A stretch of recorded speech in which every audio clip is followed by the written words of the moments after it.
sublime gracia del Señor. Continuamos con esta serie de enseñanzas de nuestra confesión de fe, o la clase de escuela dominical o clase de doctrina. Estamos en la doctrina de las escrituras, inspiración plenaria y verbal de las escrituras. Todavía no hemos definido qué es eso, pero los que ya lo vieron pues deberían saberlo, ¿no? Pero no les voy a preguntar. O le pregunto, hermana Aurora, ¿no?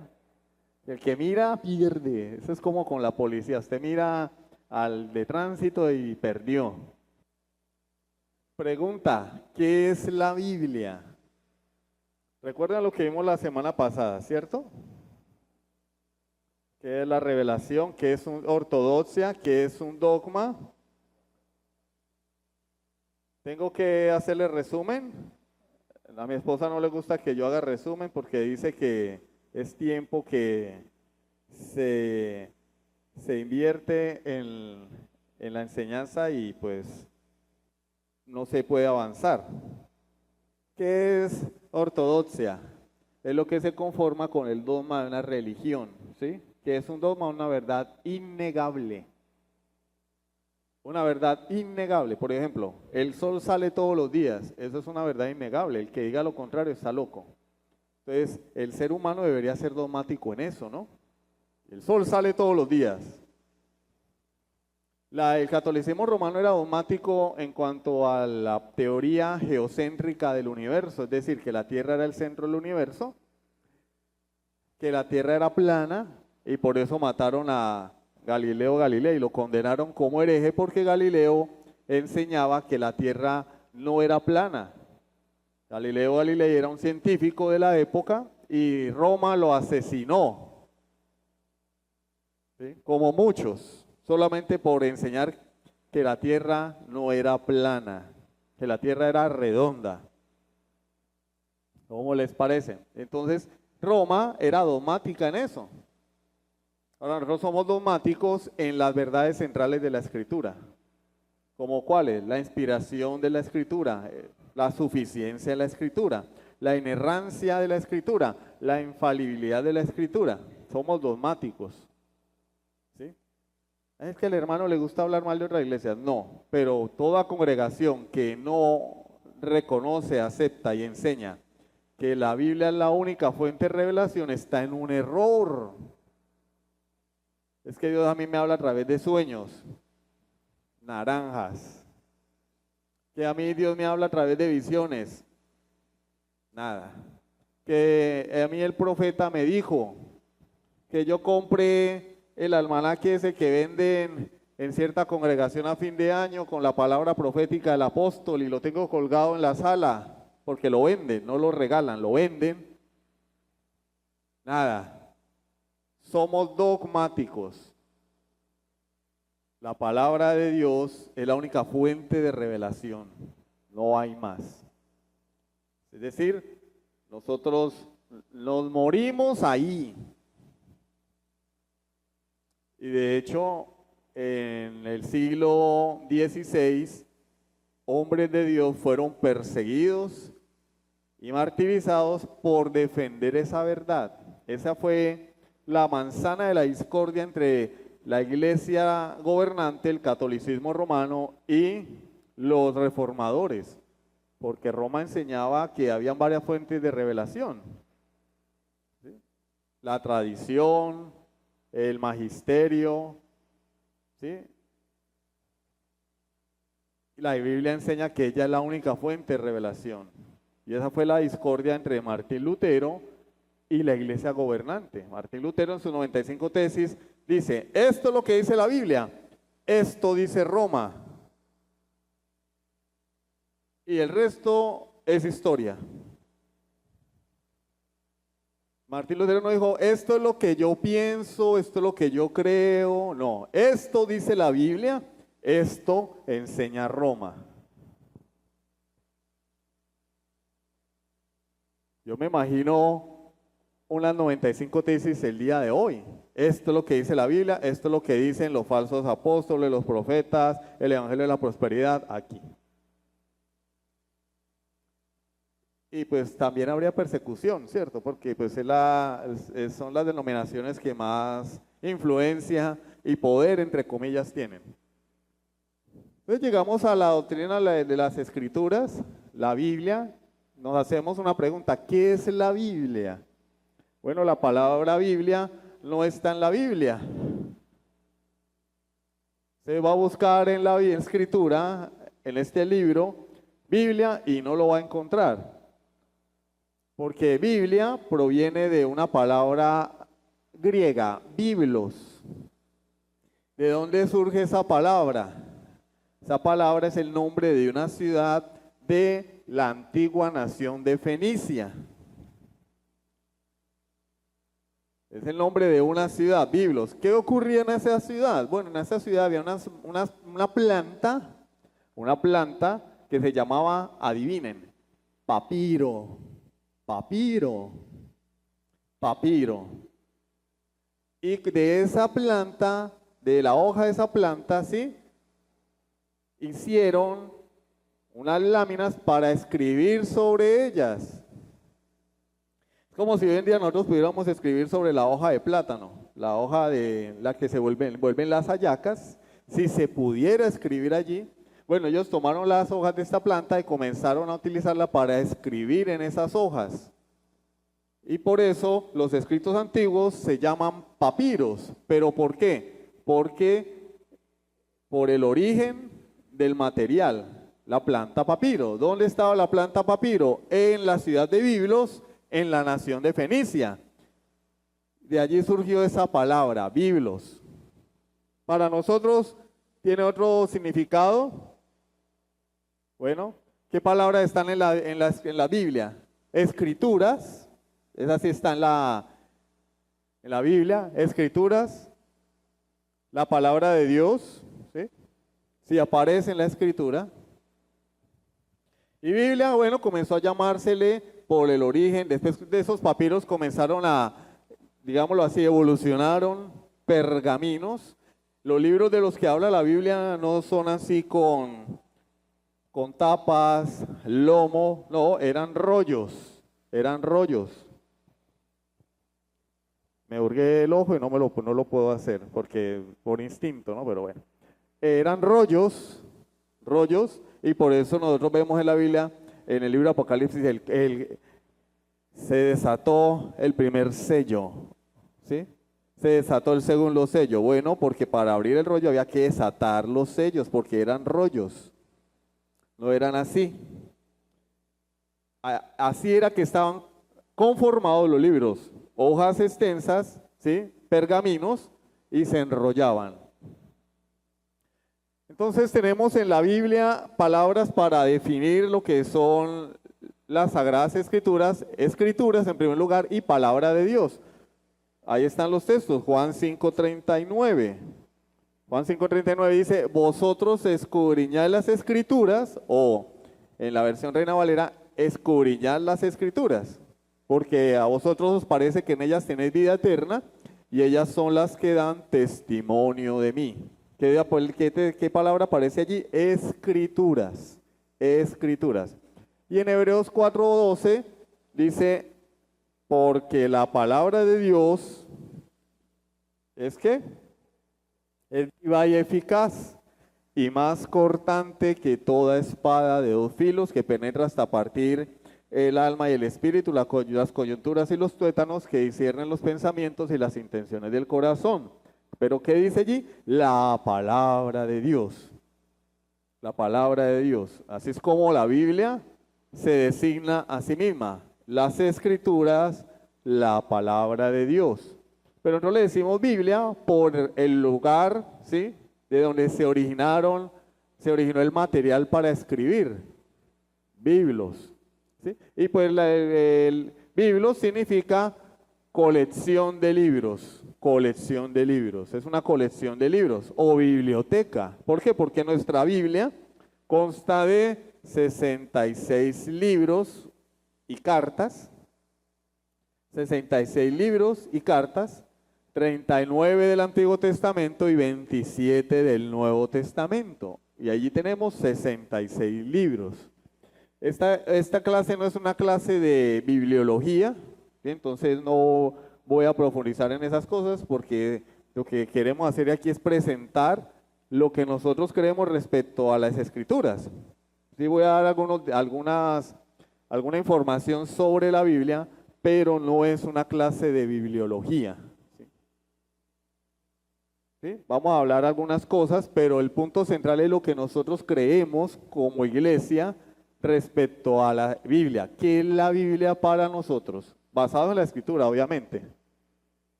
Por ejemplo, nosotros creemos en la singularidad de las Escrituras. La Biblia es un libro único. Único, no hay ningún libro como la Biblia. ¿Por qué razón? Como dijo Diomedes, por su continuidad. Su continuidad. Miren, la Biblia fue escrita en un periodo de 1600 años. 1600 años. Ningún libro tiene esa continuidad. 1600 años, ese es el periodo en el cual se ha escrito la Biblia. 40 autores diferentes. 40 autores diferentes. A veces no es posible que dos personas se pongan de acuerdo sobre un escrito. No es posible. Esos libros que a veces son recopilaciones de escritos de diferentes autores y son 4 o 5 autores y a veces difieren en conceptos, en ideas. La Biblia no. Fue escrita por 40 personas diferentes. Hoy en día tenemos la tecnología al alcance de nuestra mano y los autores se pueden comunicar. Se pueden comunicar. Bueno, hablemos del telegrama, de las cartas, del telégrafo, el teléfono, ¿sí? Email. Hoy, ¿qué tenemos? Teléfonos celulares, WhatsApp, videollamadas. O sea que hoy en día 2, 3 personas se pueden poner de acuerdo. Estamos hablando de 40 autores diferentes distribuidos a lo largo de 1600 años que vivían en 3 continentes diferentes: Asia, África y Europa. El norte de África, Asia y Europa. No podían hablar por WhatsApp. Venga, ¿usted qué va a decir? No, yo voy a decir esto. Listo, listo. Incluso cuando hay un crimen y hay varios testigos, hay una dificultad y es que todos los testimonios digan exactamente lo mismo. Pero tenemos 40 personas diferentes en un periodo de 1600 años, en 3 continentes diferentes, y todos hablan del mismo tema. No hay contradicción. ¿Sí? La Biblia también contiene diversidad literaria.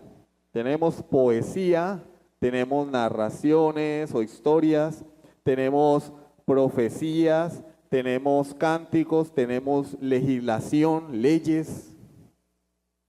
Hay una diversidad literaria en la Biblia, sin embargo ella no pierde su tema único.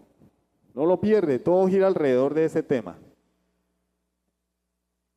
A pesar de las diversas características del libro, la Biblia mantiene su centralidad. Esto es algo sobrenatural. Circulación. Es única en su circulación. Fue impresa en 1450, el primer libro que se imprimió en la imprenta de Gutenberg. Antes había que escribir a mano. Se inventó la imprenta y el primer libro que se produjo fue la Biblia.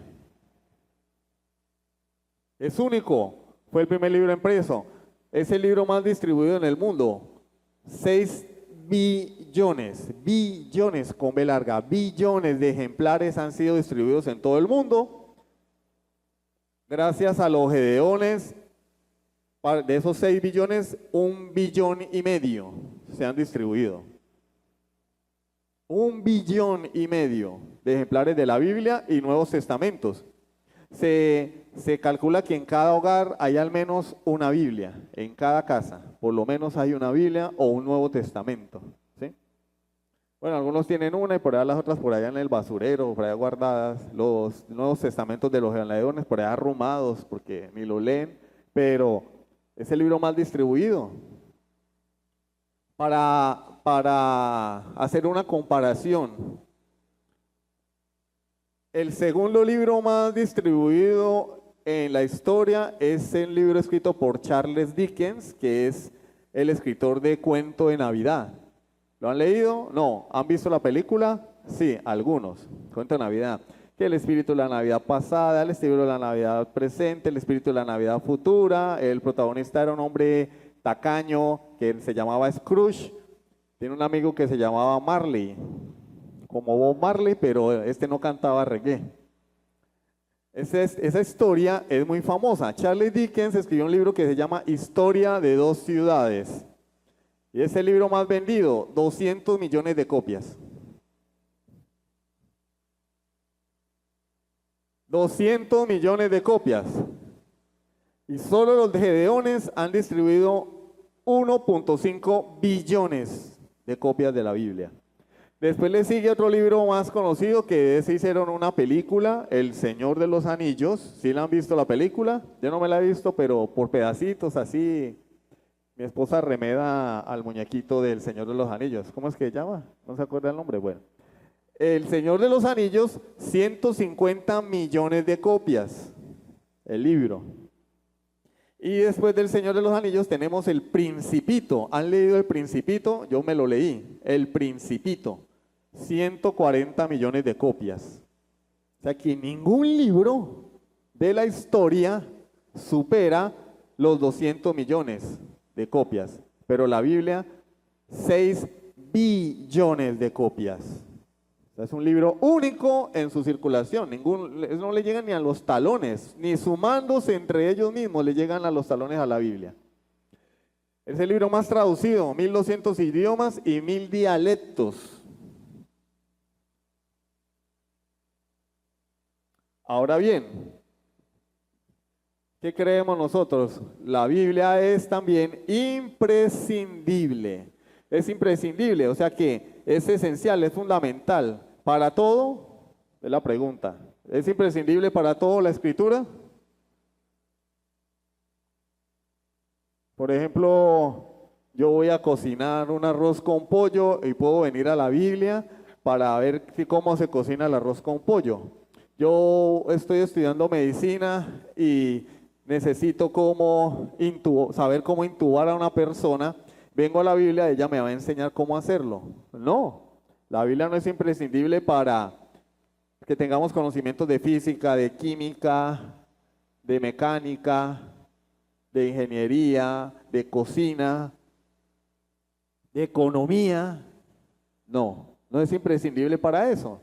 Pero la Biblia sí es imprescindible. Y eso lo dice la Confesión de Fe de Londres de 1689, nuestra Confesión de Fe. La Santa Escritura o las Sagradas Escrituras son o es la única regla suficiente, segura, infalible de todo conocimiento, fe y obediencia a salvadores. ¿Qué significa eso? Hablábamos de la revelación, las dos fuentes de revelación. Revelación es general, la creación, revelación especial. La creación me dice a mí que existe un Dios y que ese Dios es muy poderoso, que ese Dios es mi Señor y que yo vivo para Él o que debo vivir para Él. La revelación general me enseña eso. Ahora, eso no es suficiente para ser salvo. Eso no es suficiente para conocer a ese Dios, para acercarme a ese Dios. Si yo quiero saber cómo acercarme a ese Dios y cómo conocerlo, tengo que tener algo más, la revelación especial de Dios. Entonces la Biblia es suficiente o la Biblia es imprescindible para yo saber cómo me puedo relacionar con ese Dios. ¿Sí? Quiero saber cómo relacionarme con ese Dios, debo ir a la Escritura.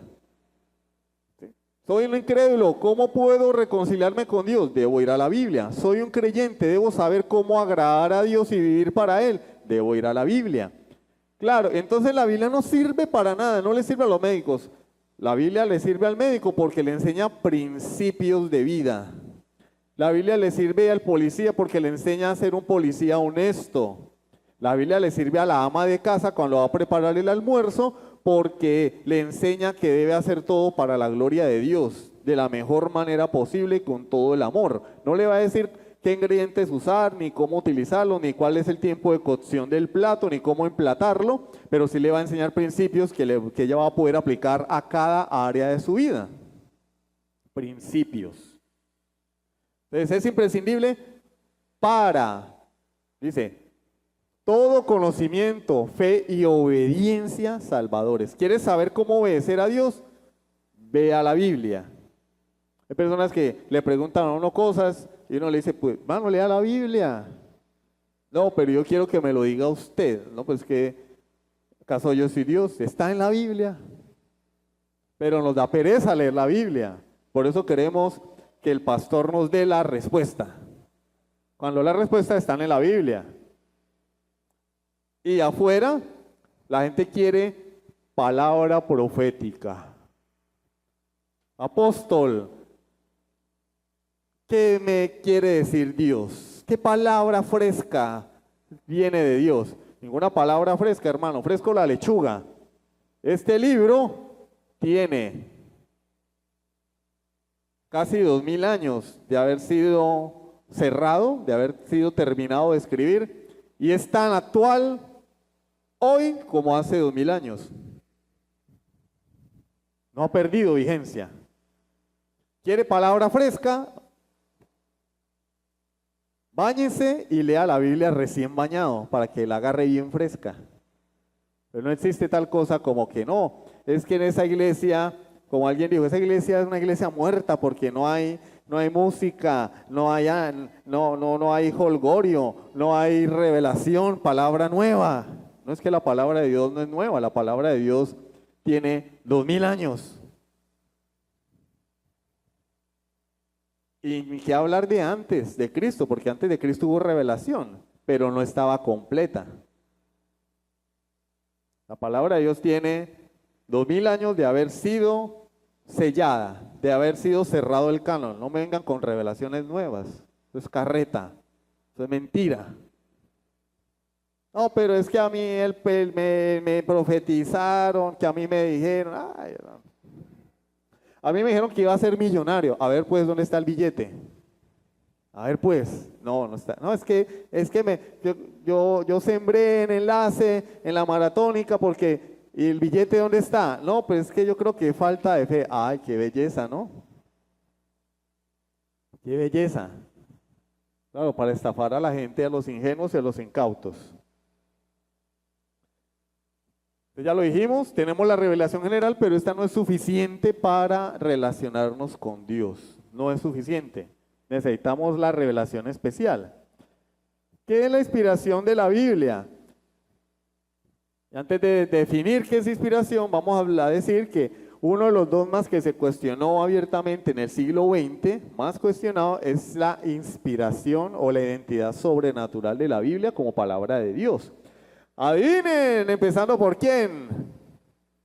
¿Por los ateos, los incrédulos? No, la misma iglesia cristiana, porque es que las herejías salen es de la iglesia cristiana. Los herejes, los apóstatas, salen es de la iglesia.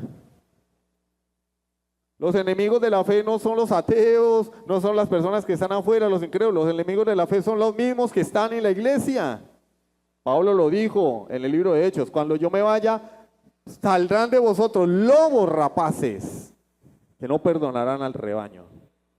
De la misma iglesia salen. Y muchas iglesias que se autodenominan cristianas atacan la identidad sobrenatural de la Biblia y la rebajan a un libro. La rebajan a un libro. Con ese cuento de el Señor me dijo. El Señor me habló. Culto de oración o reunión de oración. Hermano, ¿qué le dijo Dios? ¿Es que me dijo de qué? No, ¿qué le dijo? A mí el Señor me mostró en visión, hermano, quédese con sus visiones y eso es un ataque frontal a la palabra de Dios. Para nosotros es, no, pero es que, qué pesar, pues es que ahí la gente va sumando. No, no, no, no, no. La Biblia dice, ay de aquel que dice que el Señor dijo cuando Dios no ha dicho nada. Pero como estamos como el pez en el agua, ¿no? El pez está sumergido en agua y él no sabe que está mojado porque no conoce lo que es estar seco. Y la iglesia hoy no sabe lo que es la suficiencia de las Escrituras porque está tan sumergida en este movimiento profético y apostólico que para los creyentes de hoy es natural este tipo de profecías y todas estas prácticas antibíblicas, porque son antibíblicas. Para la gente es normal, para la gente es común. No, pero yo tengo un amigo que como va a esa congregación, a él le profetizaron y le dijeron, él tuvo un sueño y se lo interpretaron.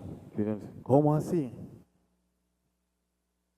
Es que incluso se contradicen ellos mismos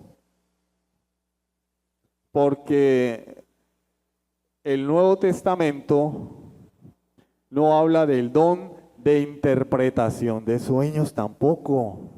Supongamos que esos dones siguen vigentes, profecía, lenguas, interpretación. ¿Dónde está el don de interpretar sueños? ¿Dónde? No está. No aparece entre los dones de 1 Corintios 12, 13 y 14, no aparece. Pero va la gente con sus sueños, el Señor me habló en sueños. Pero, hermano, o sea, ¿será que es que la gente hoy no lee la Biblia? Ese es el problema, no leen la Biblia. La teología de la iglesia de hoy está basada en las canciones de Jesús Adrián Romero, de Cristín de Clario, de Dante Gebel, que dice que él no necesita leer la Biblia para conocer a Dios. Ese la sacó del estadio, hermano. Si ustedes escuchan a Dante Gebel, lávense los oídos. De verdad. Yo no necesito leer la Biblia para conocer a Dios. Uy, no, entonces le ganó a Jesús. De verdad, le ganó a Jesucristo este hombre. Jesús Adrián Romero, yo leo el Salmo 91 y me da risa porque no estoy de acuerdo con lo que dice el Salmo 91. ¿En serio? Los musulmanes son nuestros hermanos. Los homosexuales también van a ir al cielo. ¿En serio? La teología de la iglesia está basada en la letra de las canciones. Porque no queremos leer la Biblia, no queremos estudiarla, nos da pereza. Pero para el teléfono sí hay tiempo, ¿sí o no? ¿Cuántas horas pasas al teléfono al día? No, yo no paso horas, yo paso minutos, 60 minutos y después otros 60 minutos. ¡Ah, qué belleza! Frases conocidas. La Biblia no proviene de Dios, sino de los hombres. Eso lo dicen los enemigos de la fe. Ese libro fue escrito por hombres. Obvio, no es que Dios no usa papel y tinta. Fue escrito por hombres. ¿O es que será que Dios bajo del cielo lo escribió? No, de ninguna manera. Pero la intención de estas personas no es hablar de cómo se escribió físicamente la Biblia, sino que eso se lo inventó el patriarcado, nos dicen hoy, para oprimir a la mujer.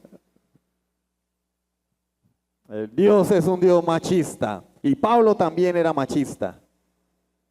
La Biblia contiene errores. No, la Biblia tiene errores. A ver, muéstremelos. Repiten como loros.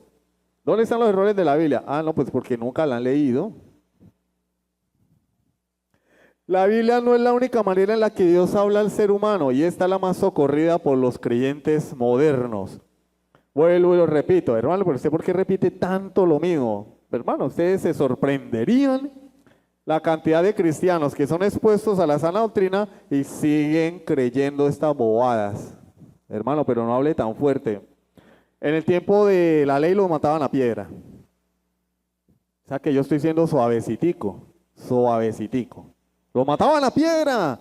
El que llegaba hablando en nombre de Dios y Dios no había hablado, lo mataban a piedra. Hoy no se puede hacer eso, obviamente, porque no somos una nación-estado. La iglesia no es un estado, pero eso habla del celo de Dios por su palabra. El celo de Dios por su palabra. Y la iglesia hoy cree, ¿no?, que en la revelación profética, que en las lenguas. La iglesia de hoy cree en los sueños. Y todavía. Creyentes a los que se les ha enseñado la sana doctrina, dicen, no, pero es que, sí, hermano, la Biblia lo dice, pero es que yo lo viví. Yo tuve el sueño y fue como estar ahí. ¿Y qué? ¿Y qué? Porque también ese es un punto que vamos a ver más adelante, la autoridad de las Escrituras. Si la Biblia fue inspirada por Dios, ella no se puede equivocar, porque si yo digo que la Biblia se equivocó, hago mentiroso a Dios y Dios ya no sería Dios. Si yo digo que vale más mi experiencia que lo que está escrito acá, apague y vámonos. Apague y vámonos. Dios es un Dios mentiroso. No vale la pena seguir a un Dios así, porque yo tengo mis sueños. Yo tengo mis profecías, la palabra profética del apóstol que lleva ya 25 años diciendo que la frontera va a ver la gloria de Dios y que aquí todo el mundo va a ser millonario. Y todavía la gente cree en esas tonterías. Y el único que se enriquece es él y sus secuaces, viviendo a costillas de los demás. Eso parece una pirámide. DMG se le quedó en pañales. ¿Se recuerdan DMG? David Murcia Guzmán, el de la colita, que decía, ¿qué pecado he cometido yo? Y ahí va la gente.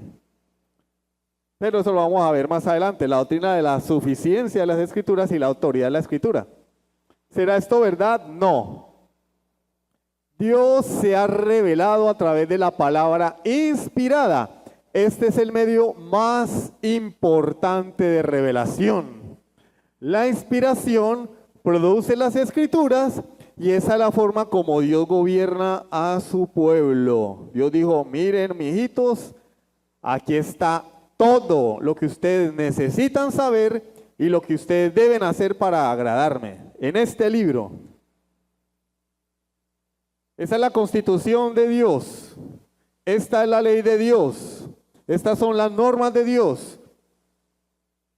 Lo que Dios dice de sí mismo, el catecismo de Spurgeon está dividido en dos partes, no explícitamente, ¿no? Pero si prestamos atención, hay una parte donde se nos enseña lo que Dios dice de sí mismo que nosotros debemos creer. De hecho, eso es una de las primeras preguntas del catecismo. ¿Qué enseñan las Sagradas Escrituras? Lo que Dios, lo que el creyente, lo que el hombre debe creer acerca de Dios, y en segundo lugar, ¿qué deberes Dios requiere del hombre? Primera parte, Dios me dice, yo soy esto, tú tienes que creer eso. En segundo lugar, esto es lo que yo demando de ti, los deberes del hombre para con Dios. Entonces es la forma como Dios se revela y como Dios gobierna a su pueblo. Él me dice, ¿me quieres conocer? Este soy yo. Ahora bien, yo soy tu creador, soy tu Dios. Esto es lo que tú tienes que hacer. Tienes que obedecer esto. Pero pues a ninguno de nosotros nos gusta que nos digan qué hacer. ¿A quién le gusta? ¿No? Pero Dios es creador, Él es el Señor y Él ordena, Él manda. Segunda a Timoteo capítulo 3 versículo 16 dice, toda la Escritura es inspirada por Dios y útil para enseñar, para corregir, para redarguir, para instruir en justicia, a fin de que el hombre de Dios, oído, sea perfecto, enteramente preparado para toda buena obra. ¿Cuál es el fin de la Escritura? Que allí la palabra perfecto no habla de perfección en todo el sentido de la palabra, sino habla de el hombre sea equipado, completo, lo que significa, a fin de que el hombre de Dios esté plenamente equipado para toda buena obra. Pero el versículo 16 dice, la escritura es inspirada por Dios. Y pues nosotros entendemos en el español la palabra inspirar como uno de los dos movimientos que hace nuestro sistema respiratorio, inspiración, exhalación. Entonces cuando inspiramos, lo que hacemos es introducir aire a través de nuestra nariz hacia los pulmones. Pasa por la nariz, luego pasa, llega a la tráquea y baja a los pulmones, ¿sí o no? Bueno, también pasa por la faringe, ¿sí? Por la laringe. Inspiramos. Recibimos aire, exhalamos, expulsamos el aire. Algunos superpoderosos, cuando hacen así, están exhalando el Espíritu Santo. ¿No han visto? Recibe, dice los comediantes de hoy, ¿no? Recibe el Espíritu. Y uno, wow, este hombre le ganó a Jesús, mi héroe. Lo que más pueden hacer así es infectar el micrófono con sus microbios y bacterias. No, de más allá no están haciendo nada más. Y pensamos que inspirar es introducir aire, pero la palabra griega es theoneustos o theoneustos, que tiene dos raíces, theos, Dios, y neustos proviene de la raíz griega neuma, que significa viento, espíritu, alma o exhalar. Entonces tenemos inspiración en español, pero en realidad si lo quisiéramos entender, sería el proceso antagonista, exhalar. Pero es Dios el que está exhalando. Dios, así como sopló aliento de vida en el hombre, le dio espíritu al hombre, dice la Biblia en Génesis, sopló Dios aliento de vida y el hombre vino a ser un alma viviente. Así como Dios infundió su espíritu en el hombre para que el hombre viviera, de esa misma manera Dios inspira o sopla o exhala su palabra para que estos hombres la escriban. Ya vamos a ver cómo es el proceso, bueno, si nos queda tiempo, creo que no. ¿Cómo es el proceso para que se hubiera escrito la Biblia? ¿Sí? Pero no creo que alcancemos. Entonces, podríamos decir que la palabra de Dios es Dios exhalada. Es el aliento de Dios, la exhalación de Dios, el soplo de Dios. Eso es este libro, el soplo de Dios, el aliento de Dios, es Dios exhalada. Literalmente significa eso. Tenemos otro texto en la Escritura que utiliza la otra palabra griega, no la misma, ¿cierto? Según la de Pedro 1:21 dice, porque ninguna profecía es de interpretación privada, sino que los santos hombres de Dios hablaron siendo inspirados por el Espíritu Santo, ¿sí? Si alguien lo puede buscar rápido, traté de recitarlo, pero puede que haya algún error, porque adivinen, yo sí me puedo equivocar, Dios no se equivoca. Segunda de Pedro 1:21.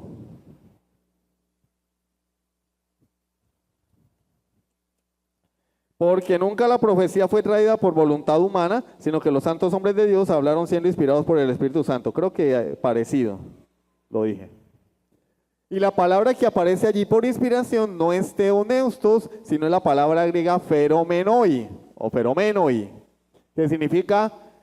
¿Cómo vamos a entender esa palabra? Vamos a Hechos capítulo 27, versículo 15, cuando Pablo naufraga y llega a la isla donde producían la Maltín polar, la isla de Malta. ¿Cómo se llamaba la isla? Malta. Nadie va a decir, es que allá salió la Ponimalta. No. Así se llamaba la isla, Malta. Hechos capítulo 27.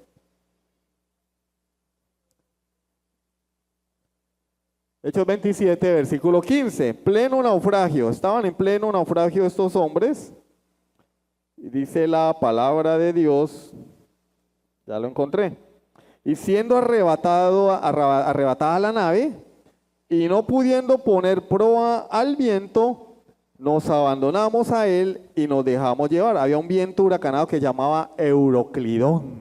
Euroclidón. Así le pusieron. No me pregunten de dónde salió el nombre porque no lo sé.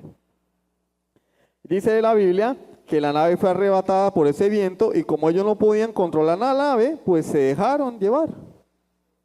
Dice, nos abandonamos a él y nos dejamos llevar. Y esa palabra, nos dejamos llevar, es la misma palabra que aparece en 2 de Pedro 1:21.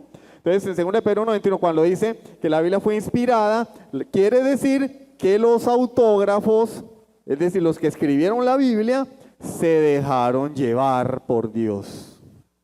Se entregaron en las manos de Dios para escribir este libro. No fue que estaban desparchados, estaban aburridos, sin nada que hacer, y dijeron, venga. Entonces Pablo le escribió un WhatsApp a Pedro, venga Pedro, ¿qué vamos a hacer? No, pues escriba usted 2 cartas. Ah, listo, no, sí. Pedro dice, no, yo como soy tan ocupado, solo tengo tiempo para escribir 2 cartas.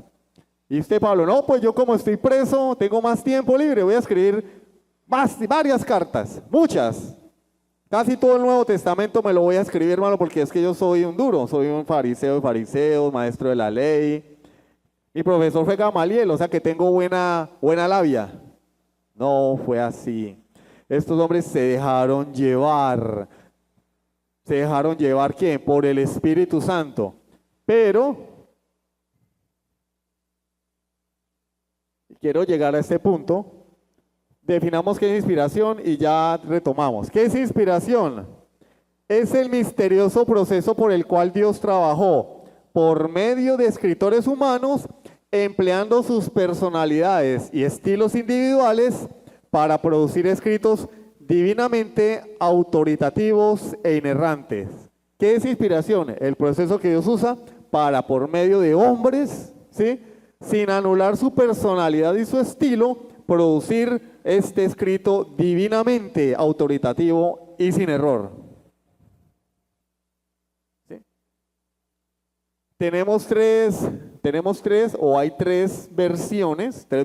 La primera nos habla de la inspiración orgánica, la segunda la inspiración romántica y la tercera la inspiración mecánica. ¿Qué es la inspiración romántica?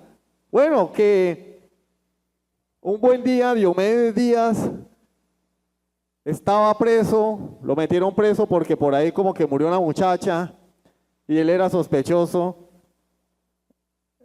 y él escribió una canción en la cárcel.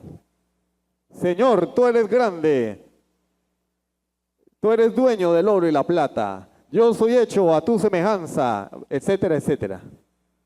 El hombre se inspiró y escribió una canción. Entonces, sobre todo los partidarios de la teología liberal enseñan eso, que la inspiración fue romántica. Así como cuando uno escribe una carta de amor, uno se inspira y, hey, mi amor, tu cabello rubio son hilos de oro. Pero eso salió ¿de dónde? De mi propio corazón. Entonces los liberales dicen, la Biblia es inspirada románticamente.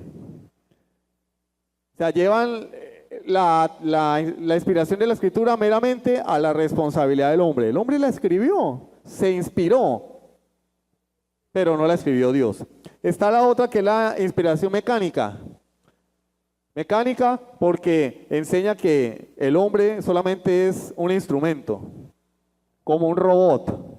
Entonces Dios le decía, a ver, preste atención, escriba ahí, hágale. Entonces, pero, sí señor, dígame, dícteme, las escrituras no son de interpretación privada, sino que los santos hombres de Dios la escribieron, no hablaron, hombre. Ah, sí, la hablaron siendo inspirados. Inspiración mecánica. O sea, que los hombres para lo único que sirvieron fue para poner la mano y moverla como robots. Pero nosotros, y basados en lo que la Biblia dice de sí misma, creemos en la inspiración orgánica. Dios, como lo dice el enunciado, es un proceso misterioso. Misterio. Dios la escribió, pero el hombre también. Dios, a través de escritores humanos, usa su personalidad, su conocimiento, sus características individuales para producir un libro compuesto de varios libros, un escrito con autoridad, infalible, sin error y suficiente. Vemos allí la soberanía de Dios y la responsabilidad humana. Entonces leemos a Pablo y Pablo es diferente de Pedro, ¿sí o no? Leemos a Pablo y Pablo es diferente de Juan. Todos fueron inspirados por Dios, pero Dios nunca anuló sus características personales, individuales, su conocimiento, su forma de ser. Vemos a Juan en algunas partes hablando con mucho amor, pero vemos a un Pablo reprendiendo a la iglesia de Galacia, reprendiendo a la iglesia de Corinto, y nos da la impresión de que Pablo era como más rudo, ¿no? Dios no anuló eso. Dios no le dijo, a ver, ¿usted qué le pasa? ¿Por qué puso signo de admiración ahí? No. A mí no me regaña mi iglesia. No. Lo que Pablo escribió, lo escribió inspirado por Dios. Cada punto, cada coma, cada letra, cada tilde. Por eso cuando las mujeres hoy dicen, es que Pablo era machista, entonces Pablo no fue inspirado por Dios. Es un ataque a la suficiencia de la escritura. Cuando una persona dice, es que yo tuve un sueño, pero el sueño, primero que Dios ya no se revela así hoy. En segundo lugar, contradice lo que dice la Biblia. Está negando la inspiración divina de la escritura, porque Dios se equivocó. Y esta es una doctrina central para el creyente y es un dogma de fe para nuestra iglesia. El que no crea esto, yo no estoy diciendo que no sea creyente, pero no puede ser miembro de una congregación bautista reformada. Tiene que creer esto en la inspiración plenaria y verbal de la escritura. Amén. Vamos a dejar hasta ahí por hoy. La semana entrante continuamos con temas de la inspiración plenaria y verbal de la escritura. Amén. Vamos a ver qué es la suficiencia de la escritura, qué es la infalibilidad de la escritura, qué es la inerrancia, porque se confunden los dos términos, infalibilidad e inerrancia, tienden a confundirse, son dos cosas diferentes, relacionadas, pero son diferentes. Entonces, dentro de 8 días continuamos con este tema. Vamos a orar.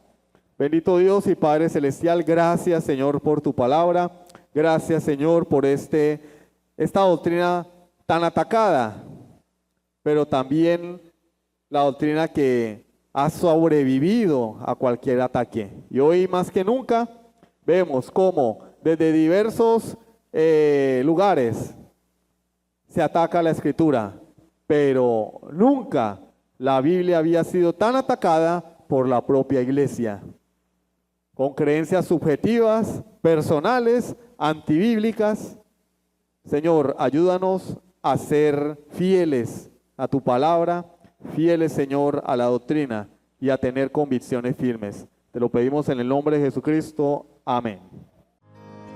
Sublime gracia del Señor.